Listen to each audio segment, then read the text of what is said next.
Hello, dear friends of Lionsgate Sinfonia, and season's greetings to all.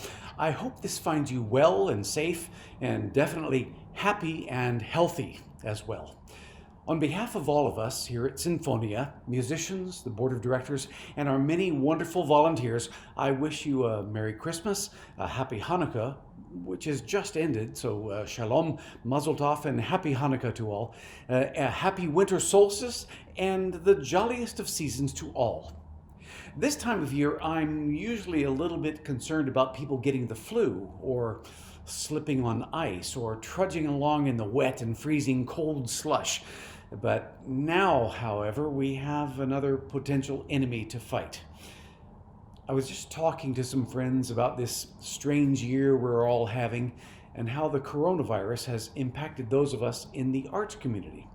This will be the first time in over 30 years that I have not led a holiday, or seasonal, or Christmas concert. I really have missed the process of getting together with some great singers like Ingrid and Nick for some seasonal songs, or working with dancers from Pro Arte for highlights from Nutcracker and other appropriate wintertime choreography, and preparing music for Sinfonia to play some amazing waltzes, winter wonderland medleys of classics, popular and jazzy tunes, and especially to accompany our audience in our favorite sing-alongs. We're fortunate to have so many excellent musicians in our Lionsgate Sinfonia, and many of them play in other orchestras or have groups around town or play in their own chamber ensembles. There are brass and woodwind and string groups, including the amazing Absinthe Ensemble you're about to hear. Made up of violin, viola, and double bass, these three brilliant musicians from Sinfonia are the epitome of flexible. They can play tangos and waltzes and classical and pop tunes and music ranging from the medieval to modern. Because there isn't a lot of music composed for these three specific instruments, they create their own arrangements to be able to perform pieces from a variety of sources: operas and musicals and films, dances, songs, and of course, the traditional classical chamber music literature. We're about to hear them performing for us three very special and familiar seasonal works.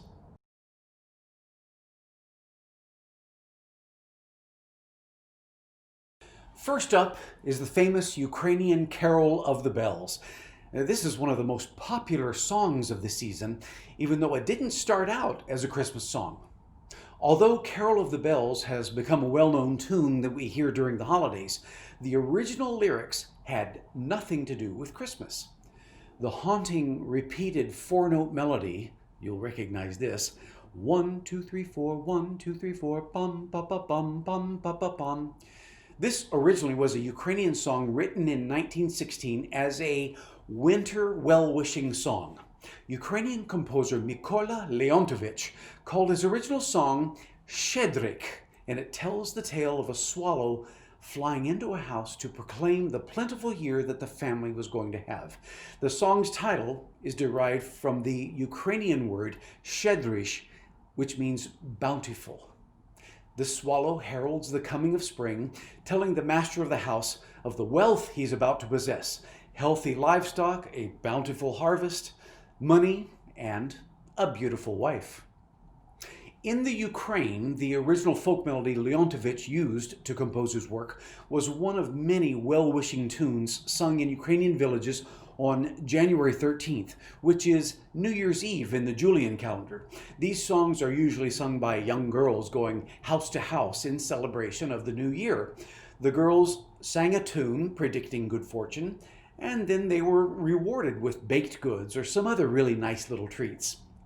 Here now are Edgar Bridwell on violin, Tonya Popov on viola, and Anne Duranceau on bass, the Absinthe Ensemble.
I love that brilliant little tune, Carol of the Bells. Thank you to the three members of the Absinthe Ensemble, Edgar, Tanya, and Anne. You know, Great Britain is the birthplace of many of our favorite Christmas carols. Think of the Wessex Carol, the Holly and the Ivy, Good King Wenceslas, God Rest Ye Merry, Gentlemen, and the hauntingly beautiful song we'll hear now, the Coventry Carol. This is an English Christmas carol dating from the late 16th century, 1591 I believe it was. It was traditionally performed in the city of Coventry in central England as part of a mystery play called The Pageant of the Shearmen and Tailors. This play depicts the Christmas story from the Bible's New Testament, the Gospel of Matthew, while the carol itself refers to the massacre of the innocents from the Old Testament. This is when King Herod ordered all male infants under the age of 2 in Bethlehem to be killed, and takes the form of a very sad lullaby sung by mothers of the doomed children. During an age when most people were illiterate, churches and monasteries produced theatrical performances designed to educate the people about the theological mysteries of God's great creation. Coventry was one of the many places in England where these performances occurred. Here is the Coventry Carol.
I think we all recognize the Coventry Carol. Thank you to the Absinthe Ensemble. Stille Nacht, Heilige Nacht is the name of the most famous accidental Christmas carol ever. Many of you know the story of the music director's Christmas Eve emergency at the St. Nicholas Church in the Austrian village of Oberndorf, a small river town just north of Salzburg. The traditional story of how Silent Night, the world's most beloved Christmas carol, came to life is that Reverend Joseph Mohr and his music director and church organist Franz Gruber wrote Stille Nacht on Christmas Eve of 1818. They had discovered the church organ was damaged. Some versions say that it was because mice had chewed through the organ's bellows. Years later, the composer Gruber himself wrote the following. On December 24th, in the year 1818, the curate of the newly erected parish church St. Nicola of Oberndorf, Mr. Joseph Mohr, handed over a poem to me, organist Franz Gruber, with the urgent request to compose a suitable melody for 2 solo voices with choir and the accompaniment of 1 guitar. Well, Gruber quickly came up with the music to Mohr's poem, and the new carol was first performed at midnight mass on Christmas Eve, 1818. Reverend Moore sang the tenor part, Gruber sang the bass part and directed the church choir. Moore also played the guitar accompaniment. It was said to have been enthusiastically received by the congregation, as it still is today.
Thank you to the Absinthe Ensemble, violinist Edgar Bridwell, violist Tanya Pophoff, and bassist Anne Durenso. Stille Nacht, Silent Night. I love that Christmas carol, that beautiful song, so very much, and often use it as the closer for Sinfonia's family Christmas concerts. We do that every year at our holiday concert. My friends, I hope this has put you in the holiday spirit if you weren't already. Please stay safe during these coming months until we see you again at our home, the Centennial Theater. We miss you greatly. You know, the Lionsgate Sinfonia exists for you, our dear friends and loyal fans and supporters. See you again soon at Sinfonia. Ho, ho, ho. Happy holidays to all of you and yours. See you in 2021.